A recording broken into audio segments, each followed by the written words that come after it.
22শে জানুয়ারি উত্তরপ্রদেশে অযোধ্যা রাম মন্দির প্রতিষ্ঠা করবেন প্রধানমন্ত্রী। এই প্রতিষ্ঠাতা দিবসকে কেন্দ্র করে মঙ্গলবার উদয়পুর অখিল ভারতীয় বিদ্যার্থী পরিষদ মাতাবাড়ি নগর শাখা উদ্যোগে বর্ণাঢ্য শোভাযাত্রা র্যালি অনুষ্ঠিত হয়। এই র্যালিতে উপস্থিত ছিলেন মাতাবাড়ি নগর শাখার সম্পাদক জয়দীপ চৌধুরী, মাতাবাড়ি নগর শাখার সহ সম্পাদক ত্রিদীপ শীল, সুমন মজুমদার, রাজ্য কমিটির সদস্য অঙ্কিত দেবনাথ, ত্রিপুরা প্রদেশ আত্মনির্ভর ভারত প্রমুখ রাজীব দেব সহ অন্যান্যরা।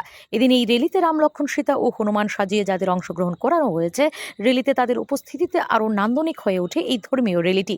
এই র্যালিটি মাতাবাড়ি স্কুল থেকে চন্দ্রপুর স্কুল মাতাবাড়িতে এসে র্যালিটি সমাপ্তি হবে।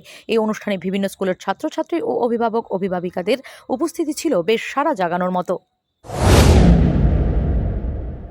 আপনারা সবাই অবগত আছেন যে আগামী 22শে জানুয়ারি মাননীয় প্রধানমন্ত্রীজির হাত ধরে আমাদের যে ভব্য রাম মন্দির এর প্রাণ প্রতিষ্ঠা হতে চলেছে এবং মাননীয় সংঘচালকজিও এটার মধ্যে উপস্থিত থাকবেন।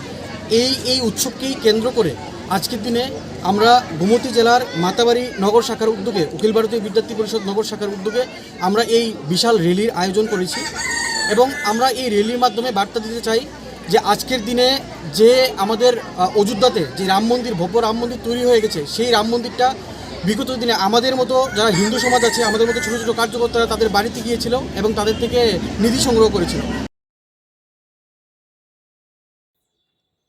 Bureau report, S Bharat live 24 hours.